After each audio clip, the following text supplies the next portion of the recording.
I hadn't meant to stare. But when she walked into the room, it was impossible not to. The way her hair caught the light, soft and honeyed, the tilt of her head as she studied the papers on the counter. It felt like the world had slowed, leaving only the two of us. She looked up, caught my gaze, and didn't look away. Not immediately. There was a trace of a smile, almost shy, that made my chest tighten without me knowing why. She was beautiful, yes, in a way that was effortless, graceful, confidence woven into her every movement. But there was something else, a subtle vulnerability that hinted at stories she never told. "Are you always staring?" she said, her voice calm but teasing, a soft vibration that made me self-conscious and fascinated all at once. I blinked, caught off guard. How could I not? The words slipped out before I even realized I'd said them, and her lips twitched upward, a tiny, almost mischievous smile. We lingered there in silence. I was acutely aware of the space between us, too close for casual, too distant for comfort. The warmth of her presence pressed against my skin, like the air itself had weight. When she reached for a pen, our hands brushed, the contact fleeting but electric, and I felt my pulse spike. She glanced at me, eyes narrowing just slightly, as if trying to gauge my reaction. I looked down for a moment, pretending to study the papers, though every sense was tuned to her. The faint scent of her perfume, the subtle sway of her posture, the sound of her breathing in the quiet room. Every ordinary detail seemed charged, amplified. "Do you always notice everything?" she asked, almost a whisper, but it carried. "I notice you," I admitted, my voice low, careful. It was the truth, and I didn't know why it felt so daring to say it aloud. Her smile softened, a flicker of something unreadable crossing her features. A pause. Then, unexpectedly, she moved closer, just a step, small enough to be casual, large enough to feel intimate. Our shoulders almost touched, and I caught the warmth of her breath when she spoke again. "I've seen you looking," she said, not accusing, but almost teasing. "And I can't tell if it makes you uncomfortable or something else." I swallowed, aware of how clumsy my hands felt, how my words might fail me if I tried to speak more. Her presence was magnetic in a way that made logic fray around the edges. All I could do was nod, hoping she understood what I couldn't fully articulate, that every glance, every brush of our hands, pulled me closer, made the air between us heavier. She laughed softly, the sound like wind over autumn leaves, and for a moment, everything seemed suspended, quiet, fragile, impossibly intimate. Then the sudden jolt of reality. The door creaked open behind her, interrupting the moment. Her head snapped toward it, eyes wide, and the charged tension between us fractured like a dropped glass. I froze, caught between wanting to step closer and the polite distance that still held us apart. And in that brief, fractured heartbeat, I realized this wasn't a fleeting feeling. I was already lost in her. I kept replaying the moment over and over in my head. The brush of her hand, the tilt of her smile, the way her eyes seemed to search mine and hold me there. I told myself it was curiosity, nothing more, but my chest knew better. She had always been different. There was a quiet confidence around her, a grace that drew people in without effort. And yet, in private moments like this, I glimpsed the cracks, the way her shoulders tensed when someone entered the room, the brief hesitation in her laugh, the subtle shadows under her eyes that spoke of long nights and unshared burdens. I wanted to reach out, but I had learned early that some walls weren't easy to cross. I, too, had my own walls. Friends, fleeting romances, the easy distractions of youth. They never lasted because my mind was never fully present. But with her, the rules shifted. She was older, experienced, untouchably poised, and still, somehow untamed when she let her guard down. The age difference wasn't just a number. It was a chasm of expectations, judgment, and unspoken warnings. Every glance carried a risk. Every laugh lingered too long. And yet, neither of us stepped back completely. During a casual conversation, I felt it again, a heat that wasn't just from the sun streaming through the window. She leaned closer to point at something on the counter, and our elbows brushed.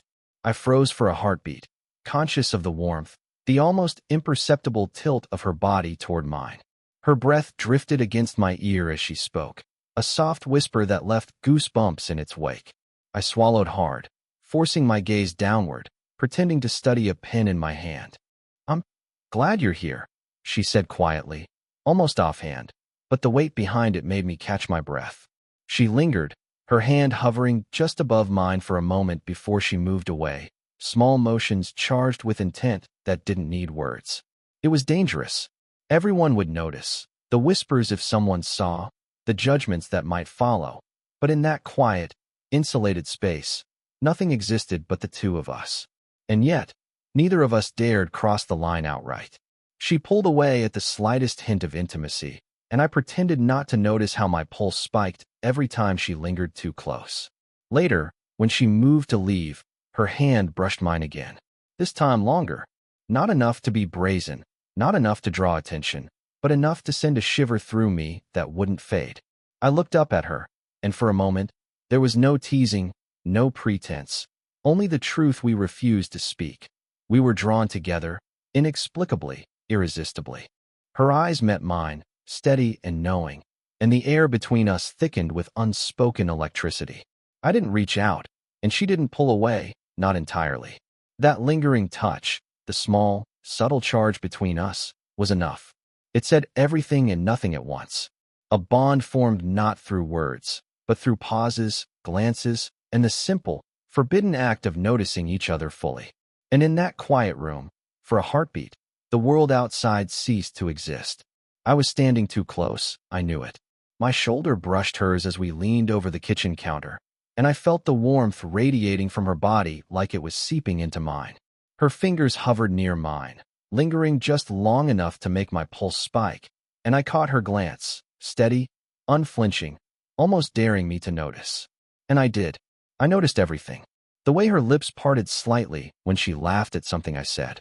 The subtle arch of her brow that made her look both amused and serious at once. The soft sigh that escaped her when she moved just a little closer, as if proximity alone was an indulgence. Then the phone rang. Sharp, insistent. We both jumped slightly, breaking the spell. She picked it up, glanced at the screen, and a shadow of tension crossed her features. It's nothing, she muttered, but the hesitation was there. I could feel the charge between us fraying for the tiniest moment, yet the pull didn't lessen. She hung up, and for a heartbeat, we were suspended, close enough to touch, far enough to wonder if we should. Her eyes locked onto mine, searching, hesitant, as if she wanted to ask the same question I was too scared to voice. I imagined leaning in, brushing my lips against hers, just to see if the moment would ignite, but I froze. There was guilt, the kind that twists in your stomach when you know you're treading forbidden ground. What would others think? Friends, family, the impossible age gap, the whispered judgments that hovered at the edges of our lives. And yet, the hesitation only made every second feel more electric. We didn't speak. Silence stretched and folded between us like a living thing. I felt her inhale sharply, smelled her perfume mixing with the warm air around us. My hands itched to reach for hers again, to trace the line of her arm, to close the distance in some small, impossible way. But we held back, always held back. Then she moved, slowly, almost deliberately, so that our knees brushed under the counter. Her fingers shifted, brushing against mine without intention, or perhaps with too much intention to be accidental. My heart thudded against my ribs. The room felt smaller, heavier, as if it conspired to keep us together while the world outside insisted we stay apart. Do you ever think about it? Her voice was barely above a whisper, fragile but daring. I swallowed. I wanted to answer, to admit the truth, but words would betray me. Instead, I nodded, letting the gesture speak. Her eyes softened, a flicker of understanding passing between us, and she shifted just a little closer. Closer than before, dangerously so. Our shoulders, our knees, our fingertips almost touched in ways that left the air between us trembling. And there we stayed, suspended, caught in a moment we weren't ready to name, pulled closer than ever, knowing that the very act of restraint made every brush of skin, every hesitant glance, feel like surrender. I didn't realize how much I'd been holding back until that night, until she stood in the doorway, the dim light framing her silhouette, and I felt it in my chest, a pressure I could no longer ignore. My heart thundered, loud enough that I thought she might hear it, loud enough that it made my hands tremble. She stepped closer, and the air between us seemed to thrum. I could see the faintest tremor in her fingers as she brushed a strand of hair behind her ear, and I wanted, desperately, to reach out and hold it there. Her eyes caught mine, wide and searching, as if trying to read what I had been hiding so poorly all these weeks.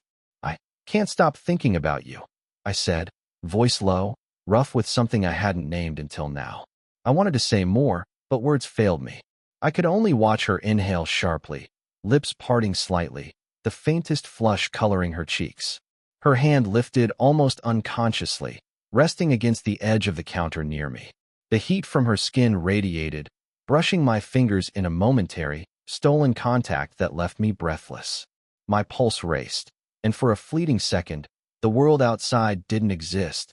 There was no judgment, no age difference, no whispered warnings. Only her. Only us.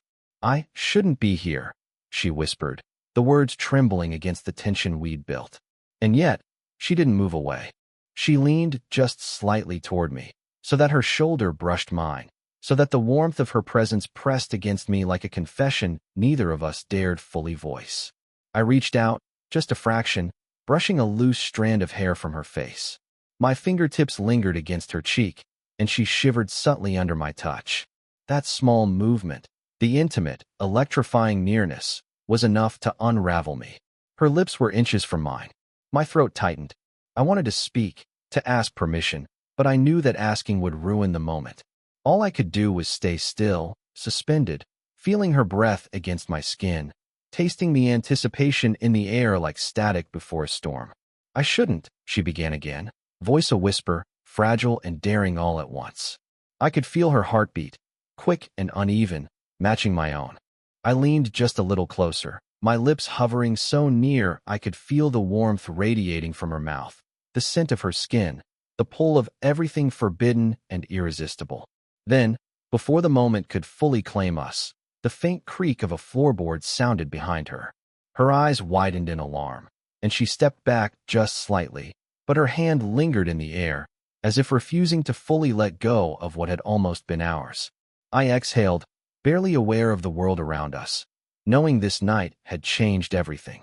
And yet, I couldn't shake the feeling that the edge of what we were about to cross was still there, trembling between us, waiting to shatter the last of our restraint. I thought we were careful, thought the fragile bubble we'd built around ourselves was safe, secret, private. But that evening, everything shifted. She stepped into the room with her coat draped over her arm, eyes flicking toward mine with an unreadable expression. I felt my chest tighten immediately, a warning I couldn't ignore. Something had changed.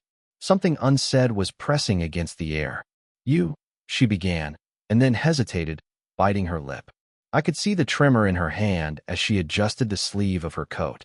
That small movement sent a current of awareness through me, the kind that made me conscious of my own trembling fingers, my own pulse. "I overheard," she whispered, almost afraid to say it, yet leaning closer at the same time, so our knees brushed accidentally under the counter. The words themselves weren't what shocked me. It was the vulnerability in her tone, the way she was exposed and terrified all at once, and how it mirrored the tension in my own chest. I froze. My mouth wanted to speak, but the silence stretched, heavy and intimate. Her presence pressed against me in ways words could never articulate, her shoulder grazing mine, the warmth of her breath faint against my ear, a whisper I could almost taste. "I didn't want you to know this way," she admitted, voice soft, eyes darting down briefly before meeting mine again. My gaze held hers, unflinching, and I noticed her inhale sharply, a subtle shiver passing through her. Every movement, every hesitation, spoke louder than any confession. For a moment, the world outside didn't exist. Only the brush of our hands as she moved to grab a mug, the accidental press of our hips as she leaned forward, the heat that rose between us so fast I thought I might combust. The attraction didn't lessen. It magnified, fueled by fear and the forbidden nature of what she had just admitted. "I've thought about this," she said, each word trembling, yet deliberate. "About you. About us." And now, she let the sentence hang, unfinished, letting the weight of her near admission press into the space between us. I wanted to close that space, to take her hand, to pull her close, but restraint was as much a part of this dance as desire. I stepped just slightly forward, almost instinctively, so our shoulders touched again, the contact brief but electric. She didn't pull away. Instead, she let her gaze linger, and I felt the simultaneous pull of danger and longing tighten around us. "This changes everything," I murmured, voice low, close enough that she could feel the vibration against her skin. My chest rose and fell rapidly, every beat echoing in my ears. Her eyes softened, then narrowed, a mixture of fear, anticipation, and something unspoken that made the world feel both impossible and irresistible. And in that suspended moment, knowing that the next move could destroy the fragile balance we'd maintained, I reached just a fraction closer. The room was quiet, save for the soft hum of the heater and our breathing, uneven and loud in the stillness. I could feel her body almost against mine, close enough that every inhale brought her warmth to my skin.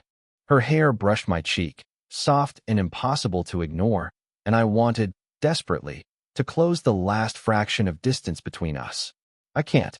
I don't know if I should," she whispered, voice trembling, a fragile edge to her words that made my chest ache. I didn't need her to finish. I understood perfectly. The desire in the air was thick, almost painful, but so was the fear, the risk, the taboo, the possibility that crossing this line might change everything in ways we couldn't take back. I tilted my head toward her, careful, testing, and she didn't pull away. Not fully. Her eyes searched mine, hesitant and questioning, as if asking permission without saying it aloud. I let my fingers brush against hers again, lingering, and she exhaled softly, a small surrender, almost imperceptible, but enough to make my pulse spike. "I want this," I said, low, letting the words hang, unpolished, honest. My voice cracked slightly, not from doubt, but from the intensity of the moment. Her lips parted slightly, her breath catching as if my words had touched something deep inside her.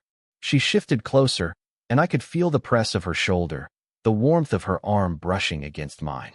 Our knees touched beneath the counter, and every nerve in my body lit up with the tension we'd held back for so long. I wanted to speak again, but silence became its own confession, more potent than any sentence I could form. Her hand found mine, this time purposefully, fingers entwining with mine, tentative yet insistent. The contact was electric, grounding, frightening, and liberating all at once. She leaned slightly, the faintest tilt of her head toward mine, and I could feel her heartbeat, rapid and unsteady, matching my own. "We can't go back after this," she murmured, her lips close enough that I could hear every word vibrate in the space between us. I nodded, unable to stop the small smile that tugged at my lips, both relief and desire warring inside me. And then, slowly, deliberately, we closed the gap, not in a single motion, not all at once, but in that quiet, messy, human way that made every second feel infinite. Our foreheads rested together, breaths mingling, eyes half closed, suspended in that impossible closeness that spoke more than words ever could. We didn't need declarations or promises. In that pause, in the warmth of her hand in mine, the tilt of her shoulder against mine, the silent surrender in her gaze, we understood each other fully. Our desires, our fears, our boundaries, and the fragile, beautiful thread that had drawn us together. Everything else, the world outside, the judgments, the age gap, didn't matter here. What mattered was this moment, messy, real, and ours. The morning light filtered softly through the curtains, painting the room in gentle golds and warm shadows. For the first time in what felt like forever, there was no tension, no hesitation, just the quiet hum of shared space and the easy rhythm of being near one another. She sat on the edge of the sofa, one hand resting on the armrest, the other lightly brushing against mine. I leaned closer, careful, savoring the slow comfort of her presence. Every movement was deliberate, tender, a kind of intimacy that didn't need words. "You're here," she murmured, voice soft and steady, and I realized I had been holding my breath without noticing. I was afraid this might be complicated. I shrugged lightly, though my fingers remained intertwined with hers. "It's complicated," I admitted, voice low, "but worth it." Her eyes softened, a flicker of vulnerability finally melting into something warm and honest. She leaned toward me, and I could feel her forehead rest gently against mine. The contact was simple, grounding, and it made the world shrink down to just this, just us. We stayed like that for a while, quiet, letting the connection settle in, letting the moments we'd denied ourselves for weeks fill the space between us. There was laughter, brief and easy, as small memories of our awkward glances and stolen touches surfaced. Every brush of her hand against mine sent a warmth through me, subtle but constant, a reminder that we had crossed the invisible line and found something real on the other side. No one had judged us, not here, not now. The age gap, the whispered doubts, the unspoken fears, they all felt distant, irrelevant.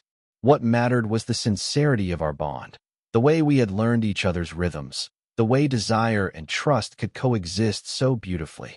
She shifted slightly, leaning into my shoulder. I draped my arm around her, holding her close enough to feel the steady rise and fall of her breath, the gentle warmth that had always drawn me in. Her head rested against my chest, and I pressed a soft kiss to her hair, a silent promise that this wasn't fleeting, that the moments we had built were ours to keep. We didn't need grand declarations. The quiet intimacy, the shared silences, the lingering touches, the subtle glances said everything.